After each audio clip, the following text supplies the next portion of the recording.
अस्सलाम वालेकुम जी, मेरा नाम अतीकुर रहमान है और मैं मवेशी फार्म्स के प्लेटफॉर्म से आपसे बात कर रहा हूँ। आप में से बहुत सारे लोगों का ये सवाल था कि हम कुर्बानी की बकरों को फ़रबा करने के लिए क्या खुराक दें, जिससे हमारा जानवर अच्छे तरीके से वेट गेन कर सके। इसके अलावा मैंने एक Q&A सेशन किया था अपने इंस्टाग्राम पेज के ऊपर, और वहाँ पे भी सबसे ज़्यादा यही सवाल आया था कि जानवरों की खुराक के बारे में कुछ डिटेल बताएँ। तो इस वीडियो के अंदर मैं फ़ोकस करूँगा सिर्फ़ और सिर्फ कुर्बानी की बकरों के ऊपर, और मैं न्यूट्रिशन की बहुत ज़्यादा डिटेल में या ब्रेकडाउन में नहीं जाऊँगा। मैं आपको सिर्फ ये बताने की कोशिश करूँगा कि कुर्बानी के बकरों को तैयार करने का एक ट्रायल्ड और टेस्टेड मेथड जो कि हम भी फॉलो करते आ रहे हैं, और जितने भी बड़े बकरे तैयार किए जाते हैं, चाहे वो सफ़ेद राजनपुरी बकरे हों या चाहे वो मक्खी चीना बकरे हों, वो किस खुराक के ऊपर तैयार किए जाते हैं। इसमें सबसे पहले समझने की बात यह है कि आपने जानवर को कुर्बानी के लिए तैयार करने से पहले उसकी कुछ चीज़ों का ख्याल करना है। सबसे पहली चीज़ उसमें यह है कि आपका जानवर किसी भी किस्म की जिस्म की कीड़ों से पाक होना चाहिए। अगर ऐसा नहीं होगा कि तो आप जो भी जानवर को खुराक दे रहे हैं वो उसको उस तरीके से असर नहीं करेगी। तो हमने जानवर को कीड़ों से पाक करना है, और उसके लिए हमने दो तरह से दवाई देनी है। एक दवाई हमने उसके पेट के कीड़ों के लिए देनी है, और दूसरी दवाई हमने उसकी स्किन के कीड़ों के लिए देनी है। पेट के कीड़ों के लिए इसे ओरल डिवर्मिंग भी कहा जाता है, और उसके लिए बहुत सारी दवाइयाँ मार्केट में अवेलेबल होती हैं। सबसे इम्पॉर्टेंट और सबसे जो कॉमनली यूज़ होती है उनमें थंडर, निल्ज़ान प्लस और पंच के नाम से दवाई आती है। इनमें से जो भी आपको इजीली अवेलेबल हो आप वो दवाई ले लें, और आपने उस दवाई के ऊपर जो भी वज़न के हिसाब से मिकदार लिखी हुई है उस मिकदार के हिसाब से आपने जानवर को दवाई पिलानी है। जानवर को जब भी आप डिवर्मिंग करें, आप सुबह के टाइम पे जानवर को दवाई पिलाएं। उसकी वजह ये है कि अगर आपके जानवर को दिन के अंदर कोई डिस्टर्बेंस होती है, जानवर स्ट्रेस में जाता है, जानवर को पेचेस लग जाते हैं, तो आप पूरा दिन उसे मॉनिटर कर सकेंगे। अगर तो 24 घंटे के अंदर उसके पेचेस रुक जाते हैं तब तो कोई परेशानी नहीं है। अगर 24 घंटे के अंदर उसके पेचेस नहीं रुकते तो आप पेचेस रोकने के लिए कोई दवाई दे सकते हैं, जिसमें आप साइवाकनोल इंजेक्शन का इस्तेमाल कर सकते हैं, या फिर आप इनक्योर-10 इंजेक्शन का इस्तेमाल कर सकते हैं। जब आप उसे पेट की कीड़ों की दवाई दे देंगे, उसके 48 घंटों के बाद आपने उसे स्किन की कीड़ों के लिए कोई इंजेक्शन लगाना है, जिसमें आइवरमेक्टिन या फिर डोरामेक्टिन के नाम से इंजेक्शन इस्तेमाल होते हैं। ये इंजेक्शन गोश्त में नहीं लगता, ये इंजेक्शन स्किन में लगता है, इसलिए आप कोशिश करेंगे किसी तजर्बेकार बंदे से आप ये इंजेक्शन लगवाएं। अदरवाइज़ अगर आप इसे गोश्त के अंदर लगा देंगे तो जानवर को पस पड़ सकती है और वो डिस्टर्ब हो सकता है। जब आपका जानवर इन दोनों चीज़ों से गुजर जाएगा तो आप यही प्रोसेस रिपीट कर सकते हैं तकरीबन 1 हफ़्ते के बाद। यानी ये दोनों काम जब हो जाएँ, दोनों कामों के दरमियान आपने 48 घंटे का वक्फ़ा दिया और आपने ओरल डिवर्मिंग भी कर दी और स्किन की डिवर्मिंग भी कर दी। उसके 1 हफ़्ते के बाद आप इसी प्रोसेस को रिपीट कर सकते हैं, ताकि आपका जानवर मुकम्मल तरीके से कीड़ों से पाक हो जाए। इसके अलावा आपने वैक्सीनेशन भी करवानी है जानवर की।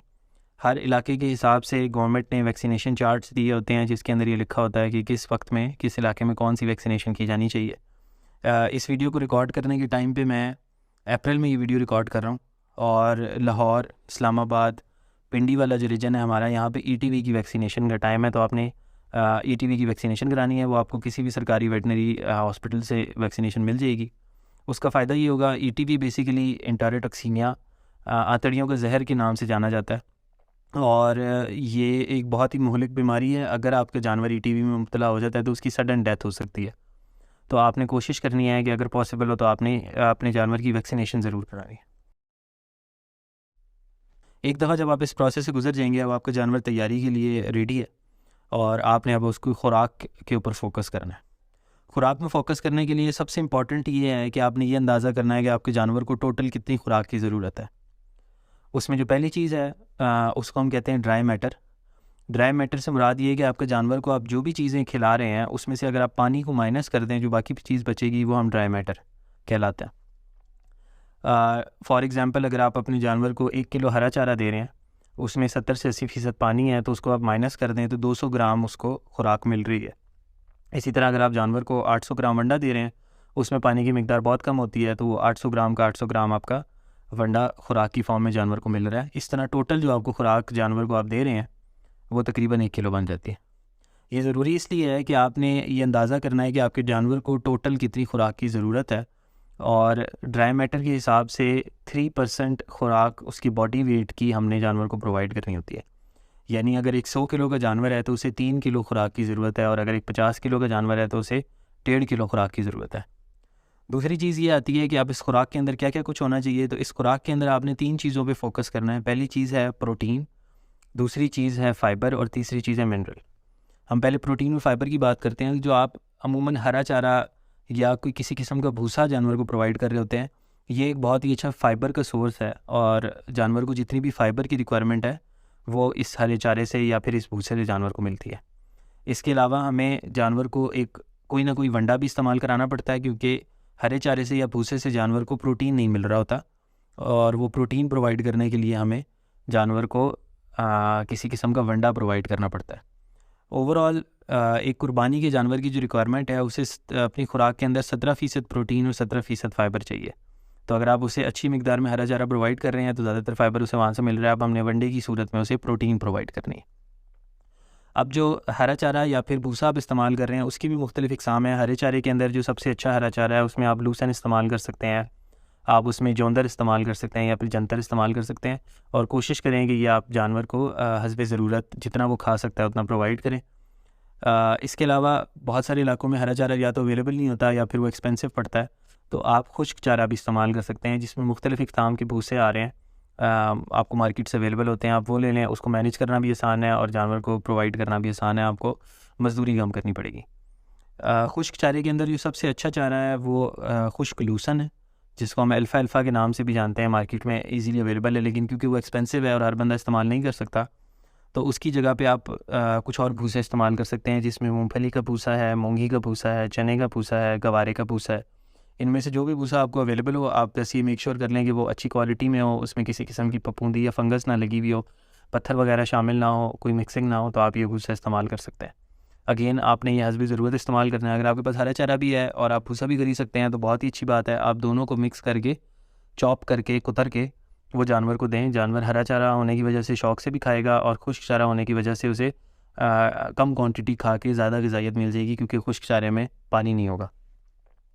दूसरी चीज़ आ जाती है जी वंडा। वंडे के अंदर बहुत सारे बाज़ारी वंडे भी आते हैं। आप अगर वो इस्तेमाल करना चाहते हैं, आपकी तसल्ली होती है, तो आप वो भी इस्तेमाल कर सकते हैं, या फिर आप ख़ुद से भी वंडा बना सकते हैं। एक वंडा जो कि बहुत ही कॉमनली यूज़ होता है और उस पर हम भी बहुत अरसे से बकरे तैयार कर रहे हैं। इसके अलावा राजनपुर वाली साइड पे सफ़ेद राजनपुरी बकरे भी इस पे तैयार किए जाते हैं, बड़े मक्खी चीना बकरे भी इस पे तैयार किए जाते हैं। वो वंडा है जी गंदम, चना और गुल्ली। इसमें गंदम हम साबित इस्तेमाल करते हैं, चना काला चना इस्तेमाल होता है। अच्छी क्वालिटी का चना आपने लेना है जिसमें पत्थर वगैरह शामिल ना हो। साबुत चना आपने लेना है और आपने उसके 4 टुकड़े, जिसे हम 4 पाड़ा कहते हैं, वो आपने ख़ुद किसी चक्की से करवा लेना है। तीसरी चीज़ जो मैंने नाम लिया वो गुल्ली है। गुल्ली बेसिकली इस पगोल की फसल से एक रेजिड्यू हासिल होता है। इस पगोल का जो हम छिलका इस्तेमाल करते हैं उसके अंदर जो दाना रह जाता है लाल कलर का, उसे गुल्ली कहा जाता है और ये आपको हासिलपुर के किसी रीजन से मिल जाएगी। मैं एक वेंडर का भी नीचे नंबर शेयर कर देता हूँ, आप उनसे इसकी रेट और अवेलेबिलिटी पूछ सकते हैं। मैं किसी किस्म की ज़िम्मेदारी तो उनकी नहीं लेता, लेकिन आपको एटलीस्ट ये पता चल जाएगा कि रेट क्या चल रहा है और आपके इलाके में वो किस कॉस्ट पे आपको मिलेगी। इन तीनों चीज़ों को मिक्स करने का तरीका ये है कि अगर आप 1 किलो खुराक बना रहे हैं तो आपने आधा किलो इसके अंदर गुल्ली शामिल करनी है, 1 पाव गंदम शामिल करनी है और 1 पाव काला चना इस्तेमाल करना है। इस तरीके से आपकी 1 किलो खुराक बन जाएगी और जानवर को वज़न के हिसाब से आपने ये वंडा इस्तेमाल करवाना है। अगर किसी जानवर का वज़न 50 किलो से कम है तो आप उसे आधा किलो से 3 पाव ये खुराक दे सकते हैं। अगर कोई 50 किलो का जानवर है तो आप उसे 1 किलो दे सकते हैं और अगर आपका जानवर 70 किलो से ऊपर का है तो आप फिर उसे 1.5 किलो खुराक इस्तेमाल करा सकते हैं। फिर से वही बात कि मैंने शुरू में आपको ड्राई मैटर की बात की थी, हमने ड्राई मैटर पूरा करना है और साथ ही हमने प्रोटीन और फाइबर भी पूरा करना है। इसीलिए हम जानवर को हरा चारा भी प्रोवाइड करते हैं और जो मैंने मिकदार बताई इस मिकदार के साथ हम जानवर को वंडा भी प्रोवाइड करते हैं। इसके बाद जो आखिरी चीज़ रह जाती है वो है मिनरल्स। अगर आप जानवर को हरा चारा प्रोवाइड कर रहे हैं तो बहुत सारे विटामिन्स और मिनरल्स जो हैं वो जानवर को हरे चारे में मिल जाते हैं, लेकिन अगेन सारे मिनरल्स नहीं मिल पाते। तो अगर आप अफोर्ड कर सकते हैं तो आप किसी अच्छी कंपनी का एक मिनरल मिक्सर ले लें और आप उसे 10 ग्राम 5 ग्राम रोज़ के हिसाब से जानवर को इस्तेमाल कराएं। उसका फ़ायदा ये होगा कि अगर कोई मिनरल मिल रहा है तो बहुत ही अच्छी बात है, अगर कोई मिनरल नहीं मिल रहा तो वो इस मिक्सचर से आपके जानवर को मिल जाएगा और जानवर में किसी किस्म की कोई कमी नहीं आएगी। मुख्तलिफ़ मिनरल्स की कमी के मुख्तलिफ़ असरात आते हैं। फॉर एग्ज़ाम्पल अगर आपके जानवर में सेलेनियम या कॉपर की डेफिशिएंसी है तो उसके जिस्म से बाल उड़ सकते हैं, उसके दुम से बाल उड़ सकते हैं। इसी तरह अगर आपके जानवर में कैल्शियम की कमी है तो उसके अपने नुकसान आते हैं। अगर कैल्शियम की ज़्यादती हो जाती है या फिर कैल्शियम और फास्फोरस बैलेंस नहीं होता तो आपके जानवर को पेशाब के मसले आ सकते हैं, पेशाब रुक जाने के काफ़ी इश्यूज़ आते हैं। इसलिए बेहतर ये है कि आप कोई मिनरल मिक्सचर इस्तेमाल करें ताकि आपको इन सब मुश्किलात का सामना ना करना पड़े। इसके बाद जो आखिरी चीज़ है जिसका आपने ख्याल रखना है वो है पानी। जानवर की तैयारी में पानी का एक बहुत ही इम्पोर्टेंट रोल है। जितना ज़्यादा जानवर पानी पिएगा उतना ज़्यादा खुराक हज़म करेगा और उतना ही ज़्यादा अच्छा तैयार होगा। तो आपने जानवर को हर वक्त फ़्रेश पानी अवेलेबल करना है। उसमें जानवर की मर्ज़ी है, वो जिस हिसाब से पीना चाहता है आप उसे पीने दें। आपकी कोशिश ये होनी चाहिए कि 24 घंटे जानवर के पास साफ़ और ताज़ा पानी जो है वो अवेलेबल हो। इस सब के बाद जो आखिरी चीज़ रह जाती है वो ये अक्सर लोग सवाल करते हैं कि जी वंडा किस टाइम पे देना चाहिए। तो वंडा आप दो तरीके इस्तेमाल कर सकते हैं। या तो आप सारा का सारा वंडा किसी एक टाइम पे दे सकते हैं। उसमें कोशिश आपने ये करनी है कि आपने टाइम फ़िक्स रखना है। जितना आप टाइम की पाबंदी करेंगे उतना ज़्यादा जानवर के ऊपर उसका अच्छा असर होगा और जानवर की खुराक जो है वो उसको ज़्यादा लगेगी। या अगर आप उसको 2 हिस्सों में डिवाइड करना चाहते हैं तो आप सुबह और शाम आधा आधा वंडा दे सकते हैं, जिसमें आपने 12 घंटे का फ़ासला रखना है। अगेन आपने कोशिश करनी है कि आपका टाइम फ़िक्स्ड हो और एक ही टाइम के ऊपर आप जानवर को रोज़ वंडा दे रहे हो। हरा चारा आप पूरा दिन हस्बे ज़रूरत जानवर के सामने रखें और कोशिश करें कि जानवर उसे जितना ज़्यादा खा सके वो उतना ज़्यादा खा ले। इसके बाद आखिरी चीज़ उसका माहौल है। आपने कोशिश करनी है कि जानवर को आरामदेह माहौल मिले, उसके बैठने के लिए नरम जगह हो, साफ़ जगह हो। अगर आप जानवर को खुला रख सकते हैं तो और अच्छा है, जानवर की थोड़ी एक्सरसाइज भी होती रहेगी, वो घूमेगा फिरेगा तो उसकी खुराक भी ज़्यादा अच्छे तरीके से हज़म होगी। इन सब चीज़ों के बाद अगर आपका जानवर खुराक अच्छे तरीके से नहीं खा रहा या शौक़ से नहीं खा रहा तो आप मुख्तलिफ़ चीज़ें शामिल कर सकते हैं अपनी खुराक के अंदर, जिसमें अगर आपका जानवर का हाजमा बहुत अच्छा नहीं है तो आप दही या लस्सी इस्तेमाल करवा सकते हैं। आप जानवर को कोई हाजमे का पाउडर दे सकते हैं, जिसमें हम एक पाउडर इस्तेमाल करते हैं, उसमें 4 चीज़ें शामिल हैं। उसमें है अजवाइन, काला नमक, काला ज़ीरा और चरायते के नाम से एक बूटी आती है जो आपको पंसारी की दुकान से मिल जाती है। इसमें आपने आधा हिस्सा चरायता रखना है, बाकी तीनों चीज़ें एक हिस्सा रख के आपने इसका पाउडर करवा लेना है और आप ये 10 ग्राम रोज़ाना के हिसाब से जानवर को दे सकते हैं। इसके अलावा अगर गर्मियाँ हैं और जानवर गर्मी कर रहा है और गर्मी की वजह से खुराक नहीं खा पा रहा या वो हर वक्त हाँफता रहता है तो आप गुड़ का पानी भी इस्तेमाल करवा सकते हैं। उससे भी जानवर पे अच्छा असर पड़ता है। आप पानी के अंदर मीठा सोडा शामिल कर सकते हैं, उससे जानवर की खुराक हज़म करने में अच्छा असर पड़ता है। ये सारे काम आप अपनी मर्ज़ी से ऑल्टरनेटिवली कर सकते हैं। एक दिन अगर आपने गुड़ का पानी दिया है तो अगले दिन आप मीठा सोडा पानी में डाल के दे सकते हैं। उससे अगले दिन आप लस्सी दे सकते हैं, उससे अगले दिन आप चूरन दे सकते हैं या आप हरा मसाला दे सकते हैं। उसमें आप हरी मिर्च, प्याज और लहसुन को कूट के जानवर को खिला सकते हैं। ये सारी चीज़ें उसके हाजमे में मदद भी करती हैं और अगर ये चेंज होती रहेंगी तो जानवर उन्हें शौक़ से इंटेक कर। क्विकली मैं रीकैप कर देता हूँ। आपने जानवर को सबसे पहले डिवर्मिंग करनी है, वैक्सीनेशन करनी है। उसके बाद आपने जानवर की खुराक का बंदोबस्त करना है, उसे फ़िक्स टाइम पे आपने वंडा देना है और वाफिर मिकदार में हरा या खुश्क चारा देना है और साथ ही आपने उसके माहौल का ख्याल रखना है।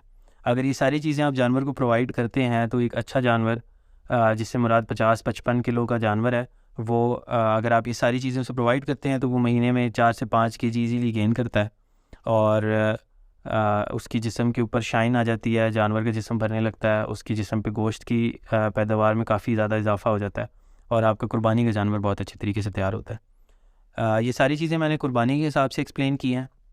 जब आप बकरियाँ रखते हैं या आप छोटे बच्चे रखते हैं तो उनके लिए खुराक और उसकी टाइमिंग, उसकी तरतीब बहुत ज़्यादा मुख्तलिफ होती है। हम इंशाल्लाह किसी डिटेल वीडियो के अंदर न्यूट्रिशन को डिस्कस करेंगे।